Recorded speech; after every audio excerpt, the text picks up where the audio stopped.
Hey guys, Frosty Knives here, and today we are going to be doing a review on Star Wars Episode 5, The Empire Strikes Back. There's a picture of little Puppet Yoda right there. Puppet Yoda. And I will say right from the very beginning that Empire Strikes Back is my personal favorite of the entire original trilogy and the entire 6 movies. Empire is widely regarded as the best Star Wars movie, so there's not going to be a lot of I don't like things in this one because it's almost, I would say, it's almost a perfect film. The story takes place a couple of years after Start of A New Hope, and we've got the rebellion, and it's such a great story and a great movie. It starts out with the opening battle of Hoth, and the AT-ATs and the Empire storming the rebel base on Hoth, and that big great battle that we had in the beginning with the AT-ATs and the snow speeders. Such a well done battle. It was so great. The action was great. The editing and everything that they did, the scene. It was such a great opening, explosive battle. And then you had the middle part with Luke on Dagobah, searching out Yoda to teach him the ways of the Force of the Jedi, and Han still being chased by Boba Fett and landing on Cloud City. The meeting of Lando, the introduction of Lando, the administrator of Cloud City. Such a great idea. This idea of these cities in the clouds, and they're mining the gas. They've got gas in the clouds of Bespin, and they're just mining the gas out of the atmosphere, and they're refining it. And it was so neat to see that the way that was envisioned. And then, of course, you've got the final betrayal of Lando betraying Han to the bounty hunters, to Boba Fett, to Vader.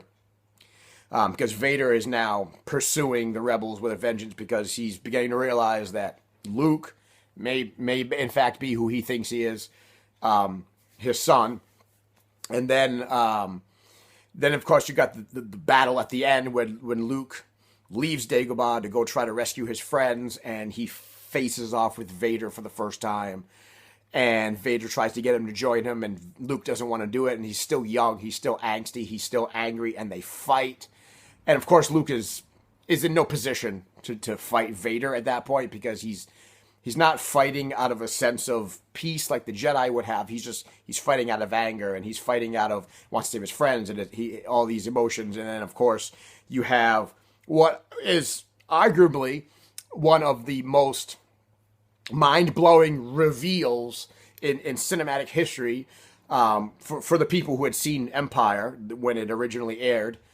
We didn't know the fight, and then Vader revealing to Luke that, yes, I am your father. One of the biggest reveals in cinematic history, because that no one had any idea. As a matter of fact, most of the people that were making the movie had no idea,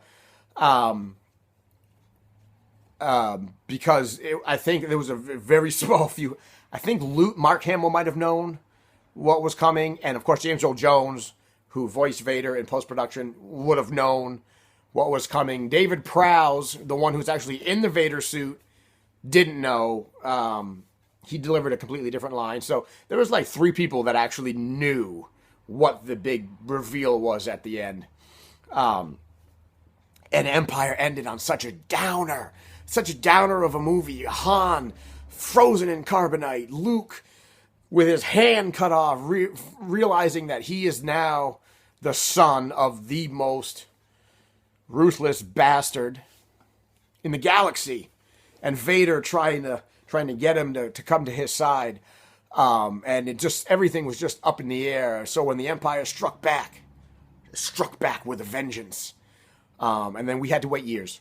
We had to wait years for the resolution of all of this stuff. This was such a great movie. And The special edition added some things to it, cleaned it up, did some stuff like that. But what it was really cool about what it added to the special edition was the scene between the Emperor and Vader, when the Emperor was telling Vader that the son of Skywalker must never become a Jedi. Originally, that was I believe a woman who played that role, the face and the hologram, and they took that out and they got Palpatine, they got Ian McDiarmid to play it. So that was a nice touch. But there's very little to complain about in Empire. So little that I don't even think there is anything to complain about. The action was awesome. The story was awesome. And what's even better is that it was such a better love story than Attack of the Clones. Attack of the Clones, what did we have? We had this hour and a half drawn out bullshit, dialogue crap that we had to sit through. And we had to listen to Hayden and Padme and all this stuff. And it was just horrible and made you want to put a drill through your eye. The love story in Empire Strikes Back was 5 words. 5 words. It was Leia, I love you. It was Han, I know. Perfect. Perfect. That's all we needed. Because we already knew. We didn't have to have it shoved down our throats like they did in Attack of the Clones. And it was just done so well because it fit the characters. It wasn't smarmy. It wasn't stalkerish. It wasn't the crap that we got in the prequels. So, it was a phenomenal piece of filmmaking. And if you've never seen Empire Strikes Back, shame on you. And you should go watch it right now. You should go get up out of your chair or get onto your computer, download it from somewhere, and watch the film.